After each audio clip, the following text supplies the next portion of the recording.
안녕하세요. 저는 30대 초반 결혼 1년을 향해 가고 있던 여자입니다. 다들 7월의 마무리를 잘 하고 계신 건가요? 어느덧 한 해의 절반이 완전히 지나가는 기로점에 놓여져 있네요. 작년과 더불어 올해도 이어진 코로나 때문에 모두가 힘들고 피곤하셨을 텐데 저 또한 마찬가지였어요. 오히려 바이러스와 더불어 시댁에서 저를 괴롭힌다는 생각이 들어 정신적으로 많이 힘든 시기가 있었네요. 저희 시어머니는 올해 환갑이셨습니다. 남편은 시댁의 막내 아들이며 위로는 누나 둘이 있어요. 시어머니가 시아버지와 결혼 생활이 원만치 못하셨던 바람에 집안에서 그렇게나 부부싸움을 잦게 하며 자식들을 키워왔다고 하셨고, 그 바람에 남편은 나만큼은 그런 결혼을 원하지 않아 라면서 평탄한 결혼 생활을 하며 살겠다고 자신있게 말을 했었습니다. 시누이들도 남편이 워낙 순둥이고 막내라 애교가 많아서 결혼 생활을 하는데 큰 어려움이 없을 거라고 자신을 했고요. 그런 소리를 들을 때 저는 미련스럽게도 내 남편이 참 좋은 가족들을 뒀다 생각했습니다. 어릴 적에 부부싸움 안 하고 산 부모님을 둔 사람이 오히려 안은한 것이 아니겠나 싶었죠. 남편이 나이가 들어서도 막내라고 예뻐하는 시누이들과 시어머니의 모습을 보니 사람이 사랑만큼은 아낌없이 받고 자란 사람이구나 싶었죠. 그래서 믿음이 갔습니다. 그 받은 사랑들을 저한테도 잘 퍼줄 것이란 걸 말이죠. 그리고 예상했던 대로 남편은 사랑을 참 잘 퍼주는 사람이었어요. 왜 부부는 먹는 게 꼴보기 싫어지면 그게 정 떨어진다고 더 살기 힘들다고 하잖아요. 하지만 제 남편은 꼴보기 싫을 기회조차 없었을 만큼 자신의 먹을 것을 저에게 나눠주고 더 퍼주면서 배려를 했고요. 비단 먹는 것뿐만 아니라 평소에 저를 대하는 태도에서 저를 많이 생각해주고 있다는 느낌을 늘 받았습니다. 마누라를 대접해주고 집안에서 이쁨 받을 줄을 아는구나 싶었죠. 시누이가 둘이나 있어서 그런지 성격이 보다 꼼꼼해 보이고 세심해 보이기도 했습니다. 출근하고 서로 안 보는 사이에도 죽어라 보고 싶다고 전화를 하는 남편을 보니 저도 점점 제 남편이 더욱 좋아질 수밖에 없었고 이 맛에 신혼을 사는구나 싶기도 했죠. 하지만 그런 애정 많고 세심하던 남편이 한순간에 변하더라고요. 바로 저와 시어머니의 갈등으로 인해 말입니다. 결혼 초기부터 시어머니랑 고부관계에 금이 갈 일이 뭐가 있겠나 싶었습니다. 드라마를 보면 시어머니가 막 작정을 하고서 며느리를 괴롭히지 않는 이상 웬만하면 사람들이 초반에는 멋모르고 잘 살길래 저희도 그럴 줄 알았어요. 제 주변에도 결혼하고 나서부터 시어머니랑 갈등이 일어난 지인들은 아무도 없었고요. 하지만 전 결국 시어머니와 금갈리를 계속해서 겪을 수밖에 없었습니다. 우리 시어머니의 별난 식성 때문에 말이죠. 저희 부부가 결혼을 하고 신혼집을 차릴 때 제 친정 근처로 집을 마련했어요. 시댁은 저희 회사랑 너무 떨어져 있기도 했고 친정 주변 동네가 아직 재개발이 덜 된 지역이라 집값은 싼 편인데 추후 재개발이 될 가능성도 농후해서 미래의 투자를 생각해서라도 몫이 좋은 동네였거든요. 결혼 준비를 하면서 계속해서 집을 알아보고 다녔고 그러다가 경매로 낙찰을 받아서 비교적 저렴하지만 새 건물인 빌라 하나로 입주를 해 들어왔습니다. 제가 남편보다 월급이 좀 더 높은 편인데 대출을 왕창 받아내서는 거의 제 지분이 절반이 넘는 수준에서 신혼집을 구매했고요. 그 과정에서 남편도 돈을 보태긴 보탰어요. 하지만 남편은 월급이 적어 모아둔 돈도 없었고 대출을 받아도 택도 없길래 그 돈을 시부모님으로부터 일부 빌렸다고 전해 들었었죠. 그런데 우리 시어머니는 자기 아들한테 돈을 빌려준 것만으로도 자신이 저희 신혼집을 마음껏 들락날락 할 수 있는 자격이 있다고 여기시더라고요. 신혼집은 부부가 함께 사는 부부 명의의 단독집이고 저희 집만 하더라도 굳이 돈으로 따져보자면 제 지분이 절반을 훨 넘는 집이었습니다. 시어머니는 그 사실을 전혀 상관하지 않으시더라고요. 오히려 아들한테 돈 빌려주느라 뼈가 빠지게 모은 돈을 내줬다. 내가 그 정도로 니들이 집 살 때 보탬을 많이 대줬으니 니들도 나한테 최소한의 도리 이상은 하고 살아야 한다. 라며 더 큰 대접을 받길 원하셨죠. 처음엔 너무 얼척이 없었습니다. 다른 집들은 최소한 부모가 그 정도 돈을 보태주면서 자식들 결혼을 시키는 판국인데 대놓고 일이 생색을 내며 최소한의 도리 이상을 하고 살라고 말씀을 하시니 뭐 저런 뻔뻔한 노인네가 다 있나 싶을 지경이었죠. 하지만 옆에서 지켜본 남편의 태도는 상당히 애매했습니다. 그럼 엄마가 이 집 사게 해준 거나 마찬가지인데 당연히 우리가 더 챙겨드려야지.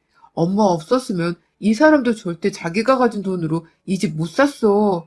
나중에 여기 재개발까지 되고 나면 우리 떼돈 벌 텐데 그때 엄마 꼭 모시고 살게. 라면서 지 혼자 김칫국을 마시듯이 시어머니께 합가 얘기를 하더라고요. 시어머니 없었으면 절대로 이 집을 못 샀을 테니 집을 구매하는 애는 모두 다 제가 아닌 시어머니의 공이라면서 말입니다. 논리가 너무 이상해져 갔어요. 그나마 내가 가지고 있는 돈과 대출받은 돈 5억이 있어서 빌라 한 채라도 구매할 생각을 하고 결혼을 할 수 있었던 건데 꼴랑 1억도 안 되는 돈을 보태주고서는 이 공이 다 시어머니의 공이라니. 그런 소리를 하는 남편이나 옆에서 조언하고 있는 시어머니나 진짜 모자끼기 미쳐도 단단히 미쳐 보이더라고요. 그 와중에 재개발이 되면 합가까지 하겠다니 뭔 합가를 마누라랑 상의도 안 하고 혼자 씹으려 되나 싶어 얼이 다 털렸습니다. 하지만 남편은 끝까지 본인이 한 잘못에 대해서 모르더군요. 오히려 엄마가 나 키우시느라 고생도 많이 하셨고 자기네 부모님은 모두 다 노후보장도 잘 되어 있으시지만 우리 엄마는 아니야. 평생 주부로 사셨는데 아버지가 엄마를 챙겨주고 사실 분도 아니시고 내가 아들이고 장남이니 내가 보살펴드려야지. 라면서 저를 이해시키려 했어요. 결혼 전에는 이 문제에 대해 분명 자기 부모님은 노후 보장은 다 되어 있다고 자신에게 말을 했었던 남편이 변한 것이었죠. 완전 사기였습니다. 하지만 저는 이 소리를 남편 앞에서 제대로 하지 못했어요. 오히려 제 신혼집을 밥 먹듯이 찾아오는 시어머니 때문에 그와 관련된 싸움을 작게 하느라고 남편의 결혼 전 사기 같은 말에 대해서는 따지고 들고 말고 할 시간도 여력도 없었답니다. 퇴근을 하고 집에 오면 시어머니는 늘상 집에 와 계셨어요. 저희 친정엄마가 저희 부부 출퇴근하며 시간 절약하고 먹을 수 있는 반찬이나 냉동고기들을 자주 사서 냉장고 안에 넣어두곤 하셨는데요. 그걸 보란 듯이 꺼내서는 드시더라고요. 그것도 제가 아직 퇴근도 안 했는데 저랑 같이 먹을 생각도 하지 않은 채 혼자 고기 불판까지 찾아서는 꺼내다가 구워 드셨습니다. 옆에서 남편은 우리 엄마 배고프대 라는 소리를 변명이라고 짓거리며 자기 엄마한테 밥까지 퍼다 준 채 같이 먹고 있었고요. 엄마가 사준 소고기가 시어머니랑 남편의 배로만 들어가고 있는 걸 보니 신혼 초부터 급 오만정이 떨어지더라고요. 분명 남편은 배려 있고 세심한 사람이었는데 시어머니가 저희 신혼집을 방문하기 시작하면서는 완전히 지인상의 주책바가지로 변했습니다. 제 눈에 남편이 밥 먹는 모습은 더 이상 멋져 보이지 않았어요. 오히려 더럽고 없어 보이는 하찮은 남자로 보이기 시작했죠. 하지만 남편은 이 사실을 모른 채 아주 잘만 우리 엄마 반찬을 먹더라고요. 옆에서 시어머니도 마찬가지셨고요. 문제는 이걸로 끝이 아니었다는 겁니다. 시어머니가 저희 집에 오셔서는 엄마 반찬을 그대로 자기 집에 들고 가는 상황까지 발생을 했어요. 저희 집 반찬을 시어머니께서 둘이서 먹기에 너무 많잖아. 그냥 내가 집에 들고 가서 우리 집 양반이랑 애들이랑 같이 먹을게. 음식 남기면 천벌 받는다 너. 라는 말과 함께 아주 뻔뻔하게 통을 봉지 안에 담아서는 들고 나가려 하더라고요. 옆에서 남편은 우리 큰 누나가 이거 좋아하는데 장모님이 역시 반찬 만드는 센스가 라며 시어머니의 행동에 맞장구를 치고 있었고요. 상황이 그 지경에까지 이르니 저도 화가 나더라고요. 뭐 화는 진작에 나긴 했지만 그래도 신혼인데 싸우며 어긋나기 싫어서 최대한 맞춰나가려고 했습니다. 시어머니 문제도 내가 조금씩 불편한 내색을 하면 혼자 알아서 눈치껏 행동할 줄 알았어요.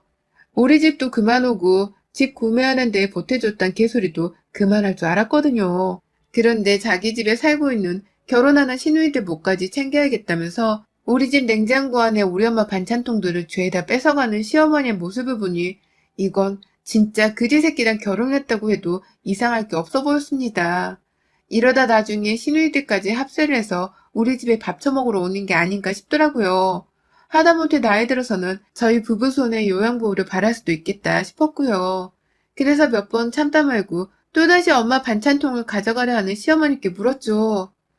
저번에 들고 간 우리 엄마 반찬통을 가져 나오시고 새 반찬을 가져가세요. 저희 엄마가 무슨 급식 아줌마인 줄 아세요?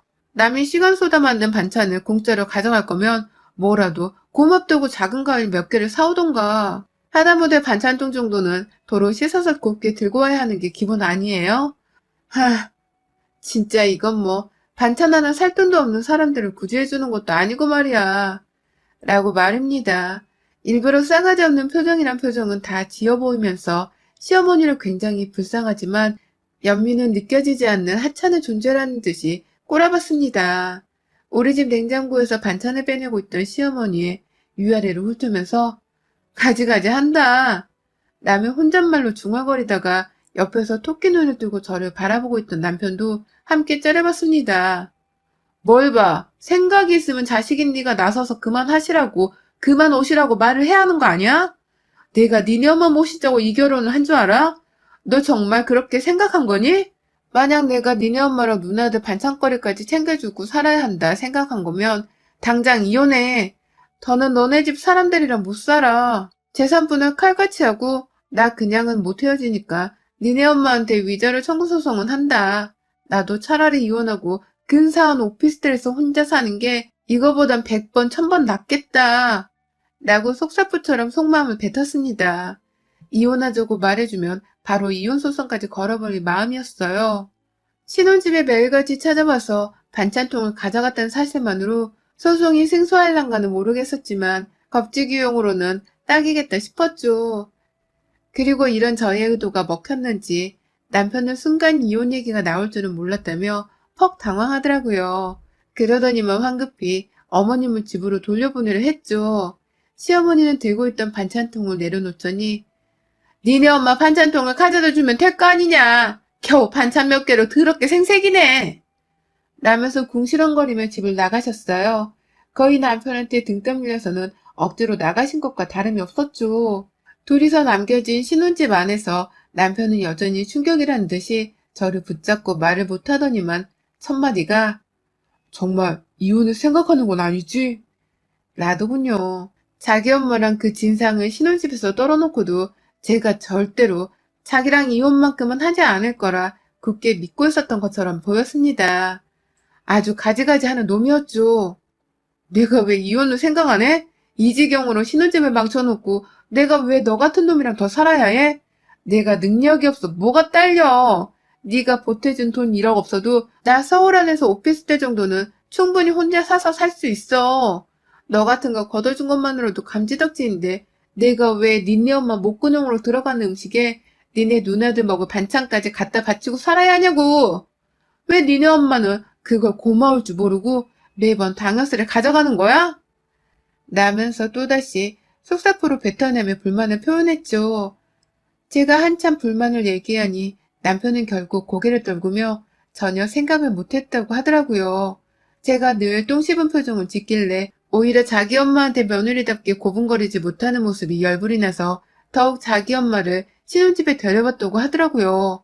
그 말이 오히려 저를 더 열불나게 했고 결국 대판 싸우다가 저는 친정으로 갔어요. 남편은 정말 이러다 이혼하고 소송까지 가서는 집마저도 팔아야 하는 건가 싶었는지 내내 전화를 하고 친정에 찾아와 애원을 하다가 결국 백기를 들며 다시는 시어머니를 집에 모시고 오지 않겠다는 약속을 내걸었습니다. 여태 이혼하라고 같이 화를 내고 계시던 저희 친정 부모님도 남편의 약속에 제가 다시 신혼집으로 들어가는 걸 허락하셨고 그렇게 전 이틀 만에 다시 신혼집으로 돌아올 수 있었어요. 남편이랑은 각서를 썼고 언제든지 내 집에 시어머니가 내 허락 없이 들어오시는 날엔 무조건 이혼해 이혼 책임도 물을 거라며 지장을 찍었죠. 그리고 그날부터 남편은 저희 엄마의 반찬을 거의 입에 대지 않았습니다. 자기 엄마를 생각하면 여전히 마음이 슬픈 건지 저희 엄마 반찬통을 꺼내서 저녁이나 아침상을 차리면 남편은 그냥 손도 대지 않더라고요. 오히려 한 번은 밥 생각이 별로 없어서 그냥 대충 시리얼이나 비빔밥으로 먹으며 때우고 싶다는 말도 꺼냈어요. 덕분에 제가 아침 출근 시간이 덜 바빠서 좋았고 남편에게는 시리얼만 주고 저는 한식을 꼬박 먹으며 출근을 했습니다. 퇴근을 하고 나서도 남편은 고기를 구워 먹는다거나 본인이 직접 요리를 하면서도 저희 엄마 반찬만큼은 입에 대려 하지를 않길래 온전히 저 혼자서만 그 반찬을 다 먹었어요. 그러다가 한 일주일 정도가 지나서부터 제 인생이 단단히 꼬이기 시작했어요. 30년 겨우 산 인생이지만 정말 흑역사라고 꼽을 만큼의 최악의 상황들을 다룬 것도 아닌 회사 한복판에서 아주 수차례 경험을 하고야 말았습니다. 제가 바로 설사병에 걸리고 만 것이었습니다. 가장 처음은 출근길이었어요. 지하철 타고 출근을 하는데 가다 말고 속이 너무 부글부글 거리는 바람에 거의 얼굴이 패닉이 되어서는 지하철 정류장을 빠져나와 역 안에 화장실까지 직행을 했습니다. 그날 첫 고비를 겨우 넘기고서는 뭘 잘못 먹은 건가 싶어서 상당히 혼란스러웠습니다. 회사에 가고 나서 점심시간도 되지 않았는데 갑자기 배가 또 막 부글거리기 시작한 거예요. 아우 진짜 순간 나오겠다 싶어서 얼굴이 또 패닉이 된 채로 쭈뼛쭈뼛 거리며 화장실로 뛰쳐 들어갔습니다. 너무 괴롭고 힘들었는데 더 큰 문제는 제가 도저히 제 업무에 집중을 할 수가 없다는 것이었어요. 여러분, 일하고 직원들이랑 회의하고 대화하던 도중에도 설사 신호가 찾아왔고 결국 그날 저는 거의 화장실에서 하루를 꼬박 살았어요. 직원들 보기 민망한 건 둘째치고 집에 가는 길도 까마득해 죽을 것 같았죠. 겨우 어찌어찌 화장실에서 퇴근 후에도 볼일을 보고 난 후 전투 현장에 나가는 듯한 마음가짐으로 퇴근길에 올랐고요. 겨우 집에 도착을 하고 나서도 한동안 화장실에서 나오지를 못했습니다. 밖에서 남편은 괜찮냐고 저를 걱정하고 있는데 남편 목소리가 제대로 들리지도 않을 정도였죠. 하지만 문제는 그날 하루로 제 설사병이 끝이 아니었다는 겁니다. 거의 사흘 정도를 지속하다 보니 저도 이게 심각한 문제라는 것을 인지했고 결국 병원을 찾아 수액까지 맞는 상황이 일어났어요. 급성 감염성 설사라고 하는데 아무리 생각해도 제가 뭘 어떻게 잘못 먹어서 이렇게 된지를 모르겠더라고요. 그러다가 문득 우리 엄마의 반찬이 생각났고 반찬이 상했나 싶은 마음에 집에 가자마자 반찬을 모조리 다 버렸습니다. 그런데요, 그 순간 뒤에서 남편이 아깝다 라고 하더라고요. 그냥 정말로 음식을 버리니까 아까워서 했을 말일 텐데 저는 왜인지 그 순간 남편의 말이 진심이 아닐 수도 있겠다 싶었습니다. 그간 우리 엄마 반찬 먹기 싫어하면서 입에 대지도 않던 사람이 이제 와서 아깝다고 그러는 것도 웃겼고 내가 이 반찬을 먹고서 설사를 몇 날 며칠 했던 것일 수도 있기 때문에 버리는 것이었는데 그걸 가지고 아깝다고 하다니 뭔가 앞뒤가 단단히 맞지 않았습니다. 그리고 그제서야 저는 설마 남편이 이 반찬에 무슨 약이라도 탄 건 아닌가 싶은 생각이 들더라고요. 자기 엄마를 매몰차게 집안에서 쫓아내고는 더 이상 집에 들이지도 말라고 각서까지 쓴 저를 어떻게든 골탕 먹이기 위해서 남편이 저지른 자작극이자 복수극 말입니다. 설마 하는 생각이 사람을 잡을 수는 있겠으나 저는 혹시 모른다는 마음에 남편의 뒤를 살펴보기로 했죠. 제가 회사를 가야 하는지라 도저히 남편의 일거수일투족을 감시할 수가 없어서 집안에 일단 소형 카메라 한 대를 들였어요. 다른 곳도 아닌 냉장고에 있는 부엌이 보이도록 거실 벽에 있는 시계 위에다가 카메라를 조심히 놓아두었고요. 그걸 놓아두면서도 내가 지금 무슨 짓을 하는 건가 싶더라고요. 정말 남편이 약이라도 타는 모습이 찍히면 어떡하나 싶고 그러면 그 다음은 정말로 이혼인가 싶기도 하고 말이죠. 기분이 심란하고 믿었던 배우자한테 당한 치욕에 수치스럽기도 한 와중에 저는 평소처럼 엄마한테 또다시 반찬을 받았고요. 그걸 냉장고 안에 넣어두고는 남편 앞에서 보란듯이 꺼내 먹곤 출근을 했어요. 다행히 그날은 설사병이 또 도지진 않았습니다. 하지만 그 다다음 날 저의 설사 증상은 다시 시작되었어요. 아주 누가 마치 짰다는 듯이 제가 엄마 반찬을 받아온 걸 남편에게 보여주자마자 제 설사병이 시작되더라고요. 이쯤 되니 남편이 범인인 것이 확실하다는 생각이 들었고 직장에서 수시로 화장실을 가서 생고생을 하며 배 아파하다가 반차를 내고 결국 집에 돌아왔습니다. 집에 와서도 또다시 화장실에서 일을 치르고서는 거의 분노의 심호흡을 하며 카메라를 빼들었어요. 그리고 녹화본을 살폈죠. 그 녹화본을 보면서 저는 또다시 배가 아파 화장실에 가야만 했는데 그 안에 찍힌 인물을 보고는 소름이 돋아 제자리에서 멈춰서고야 말았습니다. 누군가 분명히 우리 엄마의 반찬에 약을 탔습니다. 제가 생각했던 것이 맞았던 겁니다. 하지만 제게 설사병을 안긴 약을 탄 인간은 바로 제 남편이 아닌 시어머니셨습니다. 시어머니가 이 짓을 다 꾸미고 계셨던 겁니다. 카메라에 찍힌 시어머니 얼굴을 캡처하자마자 남편에게 전송했습니다. 시어머니께도요. 법적 절차를 받아야 할 거라면서 아주 그냥 바로 인생 쪽나게 만들어주겠다며 떵떵거리며 협박을 하고서는 집안의 남편 짐을 모두 다 싸버려선 집 밖으로 내놨어요. 친정 부모님은 놀라서 집으로 뛰쳐오셨고 저는 또 그 와중에 설사를 멈추지를 않아서 계속해서 화장실을 들락거리면서 거의 눈물도 나오지 않을 정도로 온몸에 수분이 빠져나가고 있었습니다. 화장실에서 볼일을 보고 기어나와서는 물을 벌컥벌컥 마시다가 친정 부모님 도움으로 병원까지 갔고 어찌저찌 수액을 맞고서는 집에 와보니 남편이 도착해 있더라고요. 제가 밖으로 던져낸 자기 짐들을 모조리 다 챙겨 들어와서는 현관 앞에서부터 무릎을 꿇은 채로 저와 제 부모님을 기다리고 있었습니다. 그러더니 말하더라고요. 이런 일이 벌어지고 있는 줄 정말 몰랐어. 엄마가 감히 약을 탔을 줄은 정말 상상도 못했습니다. 한 번만 용서해 주세요. 저도 정말 몰랐던 일입니다. 라며 울부짖기까지 했고요. 남편이 몰랐다면 어떻게 남편은 귀신같이 우리 엄마의 반찬을 입에도 대지를 않았으며 다시 우리 엄마가 반찬을 집에 가져다 줬을 때 시어머니가 집에 찾아와 또 약을 탈 수 있겠냐면서 남편을 향해 말 같자는 거짓말 집어치워! 이 천하에 더럽고 치사한 새끼! 니들 모자 내 손에 다 죽었어! 라며 소리를 질렀어요. 하지만 남편은 정말로 끝까지 결백을 주장하더라고요. 우리 엄마가 너한테 그런 취급을 받으셨는데 나라고 기분이 좋겠냐고. 그냥 우리 엄마 생각이 나서 차마 장모님 반찬을 먹을 수가 없었어. 그게 전부야. 그러다 네가 설사병이 나서 수혜가 맞았다는 걸 엄마랑 통화하면서 지나가는 말로 말씀을 드렸고 이제는 괜찮아져서 장모님 반찬도 도로 먹고 있다는 말도 했던 게 전부였어. 진짜야. 라고 말이죠. 그 말을 들으니 남편도 진짜 아무것도 모르고 있었을 수 있겠다 싶더라고요. 그렇다고 절대로 남편과 도로 결혼 생활을 지속할 자신은 추호도 없었고요. 온 집안에 제 설사 냄새가 진동을 하는 판국에 다른 사람도 아닌 시어머니가 내게 그딴 짓을 벌였던 사실은 정말 수치였습니다. 그날 남편은 내내 무릎을 꿇은 채 결백을 주장했고 그 사진을 찍어 시어머니께 보내니 어머님은 그제서야 저희 집으로 오셨어요. 집에서 혼자 발 동동 구르며 이 상황을 모면하려다가 자기 아들이 자기 대신 무릎까지 꿇고서 울고 있는 모습에 걱정되어 달려왔던 거죠. 집으로 들어오자마자 나는 역한 설사 냄새가 싫었는지 시어머니는 인상을 찡그리며 들어와선 자기 아들을 억지로 일어나게 만들었고 그 모습을 본 저희 어머니가 급기야 내 딸을 주구장창 설사만 하게 만들어 놓고서 이제 귀여워? 뭐하고 있다 이제서야 나타나서는 같이 무릎을 꿇지 못할 망정. 라면서 시어머니의 뺨을 갈겼어요.